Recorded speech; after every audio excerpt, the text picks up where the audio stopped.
Hello friends, welcome to S Y academy. इस video में हम नॉर्थ ईस्ट के बारे में डिस्कशन कंटिन्यू कर रहे हैं और हम यहाँ पे देखेंगे मूवमेंट अगेंस्ट आउटसाइडर्स। आउटसाइडर्स क्या होते हैं? इस बाकी स्टेट्स के लोग या बाकी किसी कंट्री के लोग जो हमारे रीजन में आ रहे हैं। ठीक है, ये सिंपल सा मतलब है आउटसाइडर्स का। ठीक है, बड़ा ही वियर्ड बात है। मतलब मैं किसी जगह पे रहता हूँ तो मैं जैसे दिल्ली में अगर मैं रहता हूँ तो मैं कहूंगा कि उत्तर प्रदेश वाले या बाहर वाले हैं ना। और कभी कभी तो मैं ये भी सोच लेता हूँ कि ठीक है जी, मैं वेस्ट दिल्ली में अगर रह रहा हूँ तो साउथ दिल्ली वाले भी मेरे लिए बाहर वाले हैं। फिर उसके बाद कुछ कुछ और भी पंजाबी बाग में मैं रह रहा हूँ तो मैं बोलूंगा रजौरी गार्डन बाहर वाले हैं ना। पंजाबी बाग के भी अंदर मैं बोलूंगा कि अगर इस ब्लॉक में रह रहा हूँ तो दूसरे ब्लॉक वाले बाहर वाले हैं ना। तो ये एक ह्यूमन सेंटिमेंट होता है और वहां से फीलिंग आती है।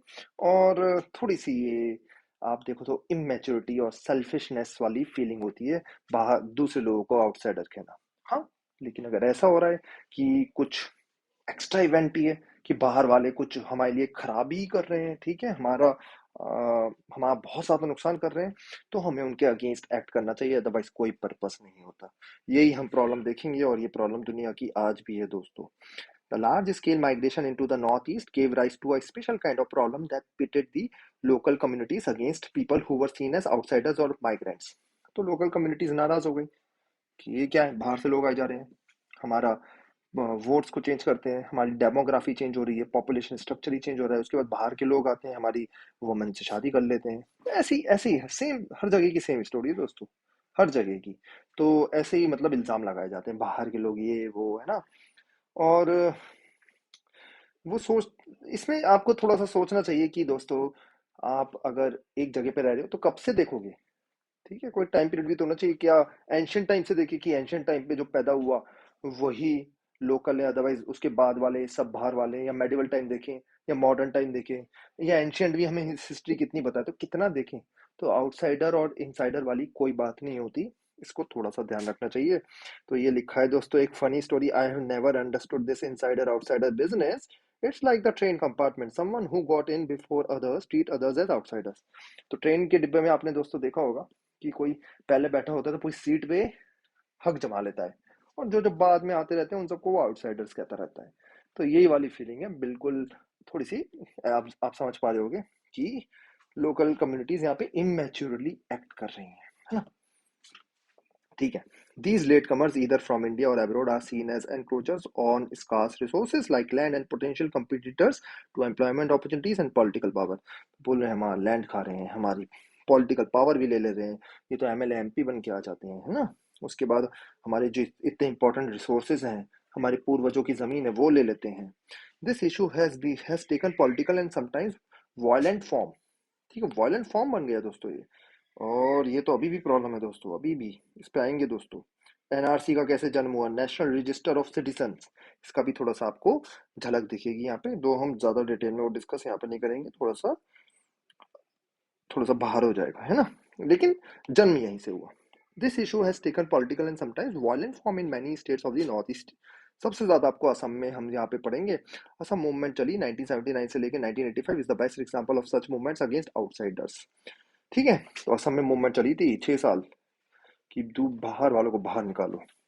The Assamese suspected that there were huge number of illegally Bengali Muslim settlers from Bangladesh। तो वो कहते थे बांग्लादेशी हमारे देश में आए जा रहे हैं।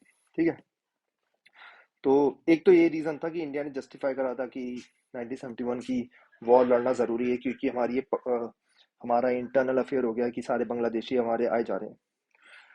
ठीक है, एक तो इंडिया ने ये रीजन भी दिया था। तो हाँ, जेन्युइन बात है ये, कि इस बात को डिनाई नहीं किया जा सकता कि काफी बंगाली जो है बांग्लादेश से असम में गए हैं, कोई डिनाई नहीं कर सकता। ठीक है, they felt that unless these foreign nationals are detected and deported, they would reduce the indigenous Assamese into a minority। तो असमीज का डर ये था, और प्रोटेस्ट प्रोटेस्ट और चले और नेताओं ने और भड़काया कि आप तो माइनॉरिटी में बन जाओगी, आपके तो एमएलए एमपी भी इलेक्ट नहीं हो पाएंगे। There were other economic issues too. तो याद रखिए दोस्तों, बाहर से आना कभी भी नुकसानदायक नहीं होता। जैसे यूएसए में जब बाहर से आना बड़ा अच्छा माना जाता था, मेल्टिंग पॉइंट बोला जाता है कि सब जगह सब लोग आके एक जगह मेल्ट हो जाते हैं और एक में घुल मिल जाते हैं यूएसए को। लेकिन जब आपकी इकोनॉमिक क्राइसिस आती है ना दोस्तों, जब आपका एम्प्लॉयमेंट अपॉर्चुनिटीज नहीं होती, जब का डेवलपमेंट नहीं होता, तो प्रॉब्लम दिखने लग जाती है। तो प्रॉब्लम ये नहीं है कि आउटसाइडर्स आ रहे हैं असम में, प्रॉब्लम ये है कि असम में कोई डेवलपमेंट हुआ ही नहीं है इतने सालों से, है ना। अनडेवलप्ड स्टेट है, सिंपल। अगर आप सीधे वर्ड में एक हाश बात सुनना चाहें, ठीक है, जो जो हम ये स्टेट्स यहाँ पे पढ़ रहे हैं वो डेवलप्ड ही नहीं है, ठीक है। पंजाब एग्रीकल्चर के अलावा कुछ डेवलप नहीं वहाँ पे, है ना। कश्मीर तो कुछ डेवलपमेंट नहीं। तमिलनाडु में देखो डेवलपमेंट है, और वहाँ पे कितना सक्सेसफुल रहा मूवमेंट, राइट। तो आपको हमेशा यहाँ पे चीजें दिखेंगी कि जहाँ डेवलपमेंट नहीं है वहाँ प्रॉब्लम्स बहुत ज्यादा है। अरुणाचल प्रदेश में आजकल प्रॉब्लम चल रही है हजोंग कम्युनिटीज को लेके, चकमा हजोंग कम्युनिटीज, क्योंकि कोई अरुणाचल प्रदेश डेवलप्ड ही नहीं हुआ, राइट। उत्तर प्रदेश में चलती रहती है डेवलप नहीं चीजें। तो जो स्टेट्स डेवलप नहीं होती उसमें आउटसाइडर्स का बहुत ज्यादा रोल दिखता है। और स्टेट लेवल पे कभी कोई बात नहीं करनी चाहिए, रीजन लेवल पे हमें करनी चाहिए, क्योंकि हमारी स्टेट्स बहुत बड़ी बड़ी हैं। असम में कुछ कुछ रीजन डेवलप्ड है, वहाँ कोई इशू नहीं। जो रीजन डेवलप नहीं वहाँ पे बहुत बड़े बड़े इश्यूज है ना। तो ये चीज ऐसी आपको विदर्भा में दिखेगा, महाराष्ट्र डेवलप्ड है लेकिन विदर्भा में डेवलपमेंट नहीं, तो विदर्भ में चलता रहता है। तो ये चीज आपको हमेशा याद रखनी चाहिए कि इकोनॉमिक इश्यूज जब होंगे तब ये प्रॉब्लम्स होंगी, अदरवाइज नहीं होंगी। There was widespread poverty and unemployment in Assam despite the existence of natural resources like oil, tea and coal. तो सरकारें बिल्कुल निकम्मी है, ठीक है। ब्यूरोक्रेसी पूरी निकम्मी है, और कोई वर्ड नहीं है। असम के पास ऑयल है, ठीक है, शेल गैस भी निकलती है, ऑयल भी है, टी भी है, कोल भी है। पूरी दुनिया में असम टी बिक रही है, तब भी आपका बुरा हाल है ना। It was felt that these were drained out of the state without any commensurate benefit to the people. तो लोकल्स को कोई बेनिफिट नहीं हो रहा, बाहर के लोग उड़ा ले जा रहे हैं, और यही एक कारण बनेगा। तो ये वैसे थोड़ा दोस्तों आपको दिखेगा कि जिन जिन रीजन्स में रिसोर्सेज है ना, वो स्टेट्स काफी ज्यादा सफर करती हैं, जैसे छत्तीसगढ़, झारखंड, है ना। पहले बिहार थी, वो उसी के अंदर, जबकि रिसोर्सेज बहुत ज्यादा है, उड़ीसा, है ना। क्योंकि बाहर के लोग आके उनकी जमीन पे एनक्रोचमेंट कर लेते हैं।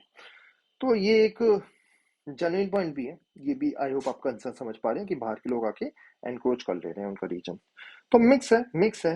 लेकिन हमेशा आपको ये याद रखना होगा कि असम में डेवलपमेंट नहीं हुआ। अगर डेवलपमेंट हुआ होता तो ये सब प्रॉब्लम तो आउटसाइडर इनसाइडर वाला इशू होता ही नहीं। चलिए आगे देखते हैं। 1979 में क्या हुआ दोस्तों, एक नई चीज हुई।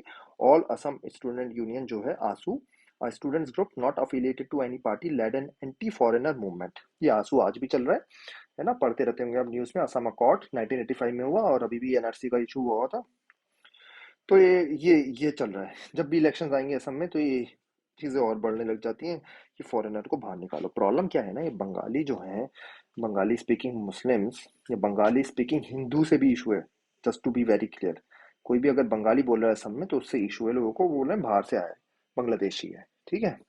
जबकि वेस्ट बंगाल से बॉर्डर शेयर होता है असम का, मैं बता चुका हूँ नॉर्थ ईस्ट ज्योग्राफी के लेक्चर में। तो इशू क्या है कि आप कैसे आइडेंटिफाई करोगे वो बंदा वेस्ट बंगाल से आया है या बांग्लादेश से। आप तो असम में गलती क्या कर रहे हो कि सबको बोल दे रहे हो कि आउटसाइडर है, ये भी नहीं चेक कर रहे वो कब आया। कोई आया है बंदा 1960 में, है ना, 1960 में बांग्लादेश से आया है तो उसको भी आउटसाइडर कह देते हैं। कोई बंदा आया 1930 में, उसको भी आउटसाइडर कह देते हैं। कोई रूल रेगुलेशन ही नहीं, है ना। तो ये प्रॉब्लम हो रही है ना। जो एनआरसी में भी हमने काफी ज्यादा देखी थी, एनआरसी का जब आया था, ठीक है, काफी लोग अरेस्ट कर लिए गए थे असम में, जो हमने काफी न्यूज में इश्यूज देखे थे, सीरियस इश्यूज। काफी काफी ऑफिसर्स भी अरेस्ट कर लिए थे, रिटायर्ड ऑफिसर्स, कि बोला गया ये तो आउटसाइडर है, फॉरेन नेशनल है। तो ये चीजें देखते हैं, आगे चलते हैं कि हम ये देखेंगे कि इसका सॉल्यूशन कैसे निकलेगा। The movement was against illegal migrations, against domination of Bengalis and other outsiders, and against faulty voter registers that included the name of lakhs of immigrants. तो आंसू की जो मूवमेंट चली वो इलीगल माइग्रेशन के लिए थी, और बंगाली का डोमिनेशन, देखिए बंगाली का डोमिनेशन बांग्लादेश का या वेस्ट बंगाल का ये नहीं लिखा, अगेंस्ट आउटसाइडर्स। और फॉल्टी वोटर रजिस्टर, बोलते थे वोटर्स में किसका नाम है ये तो असमीज है ही नहीं, इनको वोट देने कैसे दे रहे हो। The movement demanded that all outsiders who had entered the state after 1951 should be sent back.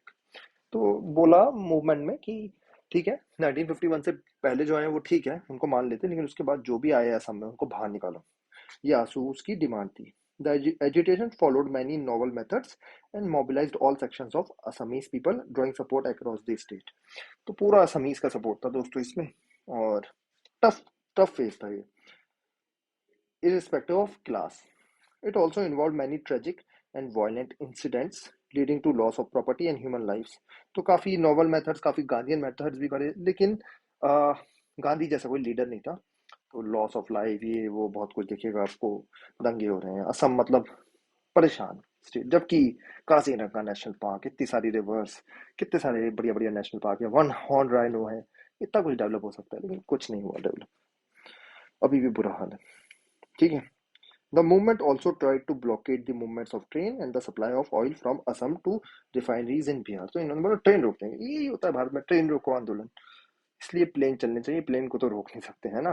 तो ट्रेन रोको आंदोलन, आपको चिकन नेक सिलीगुड़ी वाला एरिया पता ही है, वहां पे ट्रेन रोक दोगे, पूरा नॉर्थ ईस्ट जो है डिस्कनेक्ट हो गया पूरे इंडिया से। तो ये करा, ऑयल रिफाइनरी, ऑयल नहीं जाएगा वहीं यहाँ से। Eventually after 6 years of turmoil, एक चीज हुई, मतलब 1985 में Rajiv Gandhi led government entered into negotiations with ASU leaders, leading to signing of an accord in 1985। इसी अकॉर्ड को असम अकॉर्ड बोलते हैं, यही थोड़ा बेसिस है नेशनल रजिस्टर ऑफ सिटीजन्स का, एनआरसी। ठीक है। आसू, ऑल असम स्टूडेंट्स यूनियन। अब देखते हैं एग्रीमेंट में क्या लिखा है, यहाँ पे ध्यान दीजिएगा, एग्जाम में पूछ लेते हैं। According to this agreement, those foreigners who migrated into Assam during and after Bangladesh war and since were to be identified and deported. तो ध्यान दीजिए, फिर से पढ़ रहा हूँ कि इस एग्रीमेंट के हिसाब से वो फॉरेनर जो असम में आए हैं during and after Bangladesh war, मतलब 1971 दिसंबर वाली war, and since were to be identified and deport करेंगे। तो इसीलिए क्या हुआ अभी दोस्तों, एनआरसी में क्या हुआ कि आइडेंटिफाई किया गया ऐसे लोगों को और उनको जेल भेज दिया गया कि उनको डिपोर्ट कर देंगे, हम बांग्लादेश भेज देंगे, ये सोचा गया। तो इसलिए अरेस्ट हुए थे, वो आपने न्यूज में सुना होगा, कोरोना टाइम से पहले। कोरोना आ गया, फिर ये मामले थोड़े दब गए। असम में फिर से इलेक्शन होंगे, फिर से ये मामला उठेगा एनआरसी वगैरह का। ठीक है। तो ये चीज है, आई होप आपको बिल्कुल क्लियर हो गया होगा। With the successful completion of the movement, ASU and the Assam Gun Sangram Parishad organized themselves as a regional political party called Assam Gun Parishad। तो ये पॉलिटिकल पार्टी बन गई आसू भी, है ना। It came to power in 1985 with the promise of resolving the foreign national problem as well as to build a golden Assam। तो golden Assam बनाएंगे ये बोलते, है ना, और फॉरेन नेशनल सबको भगा देंगे। Assam accord brought peace and changed the face of politics in Assam, but it did not solve the problem of immigration। तो दोस्तों बॉर्डर जो था ना बांग्लादेश के साथ, वो पोरस बॉर्डर था, बांग्लादेश भी ज्यादा डेवलप नहीं था। तो काफी लोग आते गए आते गए आते गए, उसके साथ बंगालीज भी आते गए। बंगालीज मतलब वेस्ट बंगाल के बंगालीज, है ना। फिर एक टाइम ऐसा है कि बांग्लादेश जो है वो इंडिया से भी ज्यादा डेवलप्ड हो गया, इंडिया के उन रीजन से। तो अब माइग्रेशन ऑलमोस्ट आपको दिख गया कि रुक गया है। ठीक है। अब माइग्रेशन नहीं होता, अब तो उल्टा माइग्रेशन है, काफी लोग इन रीजन से बांग्लादेश जा रहे हैं। ठीक है, टू बी ऑनेस्ट, क्योंकि बांग्लादेश जो है वो इन रीजन से ज्यादा डेवलप्ड हो गया, ये रीजन पीछे रह गए। ठीक है। लेकिन आपको ये समझना होगा, असम अकॉर्ड जो है 1985 में ये साइन तो किया गया, लेकिन टोटली सही तरीके से इंप्लीमेंट नहीं करा। और इंप्लीमेंट करना कितना टफ है, खुद ही सोचो। 1971 के बाद जो भी बंगाली आए उनको बाहर निकालो, चलो मैं इंप्लीमेंट कर रहा हूँ, मैं आईएएस हूँ या मैं जो भी हूँ, मैं ये कर रहा हूँ, ये चीज मैं आइडेंटिफाई कैसे करूँ ऐसे लोग, है ना। आधार वाधार चीजें तो अब आई हैं। ठीक है। अब से ठीक है, आधार आया, अब से मैं कैलकुलेट कर सकता हूँ, अब मैं भगा सकता हूँ कि ठीक है ये बांग्लादेशी है। लेकिन लेकिन पहले कैसे आइडेंटिफाई करूँ, लोगों के पासपोर्ट बने हुए हैं यार, इंडिया के पासपोर्ट बने हुए हैं लोगों के। वो लोग जो है बांग्लादेश से, ये असम से पूरे इंडिया में चले गए, राइट। और ह्यूमन बेसिस भी तो होता है, इंडिया कैसे बाहर निकाल दिया, आप बताओ कैसे। और खुद सोचो कि उन लोगों को बाहर अगर निकालेंगे तो बांग्लादेश क्या रेडी है लेने को, हाँ हाँ जी, हाँ जी, हमारे लोग वापस करो। बांग्लादेश कौन सा उन लोगों को लेगा। ठीक है। बंगाली लैंग्वेज कॉमन, तो आधे तो गलत ही बाहर निकल जाएंगे। और अगर आप इनजस्टिस करोगे तो दंगे फसाद, ये वो वायलेंस फैलेगी। कोई इजी सॉल्यूशन नहीं है इस प्रॉब्लम का, इजी सॉल्यूशन नहीं। एक सॉल्यूशन वो ये है कि हमें फिर से वो डेट जो है ना 1971 वाली, वो अपग्रेड करनी पड़ेगी। वो हमें शायद 2014 या 2019 करनी पड़ेगी, डिपेंडिंग ऑन कि आधार कब से आप वैलिड मानते हो। ठीक है। ये एक तरीका हो सकता है, अदरवाइज कैसे बाहर निकालोगे इन लोगों को। ठीक है। तो प्रॉब्लम सॉल्व नहीं हुई है दोस्तों, ये सिंपल बात है। पीस आ गई, पीस आ गई, लेकिन है ना, इससे पहले बड़े लड़ाई बड़ाई थी, काजीरंगा जाना मुश्किल था। The issue of outsiders continues to be a live issue in the politics of Assam. तो आज भी इशू है, and many other states in north east. तो ये असम का इशू नहीं है दोस्तों, ये सबका है, नागालैंड, मिजोरम, और ये राज्य एक दूसरे से भिड़े पड़े हैं। अरुणाचल प्रदेश नागालैंड से भिड़ा पड़ा है कि आपके लोग आ जाते हैं, ठीक है। कुछ स्टेट्स आपको दिखेगा पीसफुल है, बट आपको दिखेगा एक दूसरे से ही ये लड़ी पड़ी है, किसी में छोटी मोटी लड़ाई है, किसी में बड़ी। The problem is particularly acute for example in Tripura, as the original inhabitants have been reduced to being a minority in their own land। तो त्रिपुरा वाले बोलते हैं कि हमें माइनॉरिटी बना दिया, वहां पे बांग्लादेशी आ गए, वहां पे भी दूसरी स्टेट्स के लोग आ गए, है ना। ऐसे ही कोई हिल वाले बोलते हैं कि ये वैली वाले आ गए, वैली वाले बोलते हैं हिल वाले आ गए। ये चल रहा है। इन सबका सॉल्यूशन एक है। अगर आपसे कोई बोले डेवलपमेंट, ठीक है, डेवलपमेंट करोगे तो एम्प्लॉयमेंट चाहिए होगा, एम्प्लॉयमेंट चाहिए तो लोग चाहिए होंगे, है ना। तो सबका मतलब सबका साथ सबका विकास, तो वही इंडिया को वही फोकस करना होगा, development, manufacturing sector, agriculture sector, tourism sector, है ना। यही सॉल्यूशन अगर आपसे कोई भी पूछे और जेन्युइनली भी कोई बताए, जॉब क्रिएशन होनी चाहिए वहां पे, है ना। और इंडिया को फोकस करना चाहिए, इंडिया को। इंडिया फोकस नहीं करता नॉर्थ ईस्ट पे, 4% पॉपुलेशन है। The same feeling informs the hostility of the local population to Chakma refugees to Mizoram and Arunachal Pradesh. तो ये चकमा, ये बांग्लादेश से आ गए थे, ठीक है। दीज आर नॉट मुस्लिम्स, ठीक है। चकमा, हजोंग, हजोंग दूसरे हैं, हजोंग भी नाम न्यूज़पेपर में आता रहता है, इसलिए मैं बता रहा हूँ, ये इंपॉर्टेंट है, स्पेशली अगर आप यूपीएससी के स्टूडेंट हो तो। हजोंग, ठीक है, चकमा। इसमें से एक हिंदू है, एक बुद्धिस्ट है, कौन से क्या है चेक कर लेना। हुआ क्या है कि ये आ चुके हैं और काफी टाइम से अरुणाचल प्रदेश, मिजोरम वगैरह और नॉर्थ ईस्ट की जगह रह रहे हैं, मेनली अरुणाचल प्रदेश में रह रहे हैं, ठीक है। और लोकल्स मानने को तैयार नहीं। अब सुप्रीम कोर्ट ने बोला है कि इनको नागरिकता दो। अभी तक इनके पास नागरिकता भी नहीं है दोस्तों, देख लो दुनिया में क्या क्या बुरा हाल है लोगों का। इनके पास नेशनलिटी नहीं है, मतलब किसी भी कंट्री की। तो मैं क्या कह रहा था दोस्तों कि इनके पास नेशनलिटी नहीं है किसी भी कंट्री की, हजाओ और चकमा के पास, ठीक है। इंडिया की नेशनल, सुप्रीम कोर्ट ने अभी रिसेंटली बोला है कि भाई नेशनलिटी दो। प्रॉब्लम क्या हो रही है, स्टेट गवर्नमेंट नहीं मानने को तैयार नहीं है। अरुणाचल प्रदेश इलेक्शन इशू बना हुआ है कि हम क्यों दें नेशनलिटी हजोंग चकमा को, है ना। तो ये चल रहा है अभी दोस्तों, ठीक है। सॉल्यूशन क्या है मैंने अभी बता दिया आपको, economic development. Same feeling informs the hostility of the local population to Chakma refugees in Mizoram and Arunachal Pradesh. तो यहाँ पे कुछ वो बने हुए हैं बड़े बड़ी चीजें। नई दोमिनिया असम समझौता उल्लेखनीय उपलब्धि, ठीक है, न्यूज़पेपर में आया, बहुत बड़ी उपलब्धि थी राजीव गांधी के, one of the biggest achievements. Cheers against Assam pact announcement. तो पूरा देश खुश हुआ इन चीजों से, ठीक है। ये बहुत बढ़िया, अमूल के बढ़िया बढ़िया ऐड आते हैं, उस टाइम में भी बढ़िया बढ़िया आते थे। असाम एंड डेंजरस, अलार्म को असाम कितना बढ़िया, अमूल सेफर टी टाइम्स, क्योंकि वहां पे टी भी मिलती है, तो कितना बढ़िया ऐड है ना। और ये एक और सैड न्यूज, और अंत में एक नजर 4 प्रदेशों में आतंकवादियों की आज की गतिविधियों पर, कितने मरे। और ये तो Mizoram, Delhi, Darjeeling. To end the news, here is a look at the activities of terrorist in 4 regions, Punjab, Darjeeling, Delhi, Mizoram. तो ये है मरे, और हमें बचाना चाहिए इन सब चीजों से। तो H T book of cartoon, तो ये लिखा है credit H T book of cartoon Ram Babu Mathur ने बनाया, ठीक है। तो दोस्तों इसके साथ हमारा खत्म हुआ असम समझौता, Assam accord, national register of citizens and हमने साथ साथ खत्म किया कि movement against outsider. I hope आपको ये लेक्चर अच्छा लगा। Thank you and take care.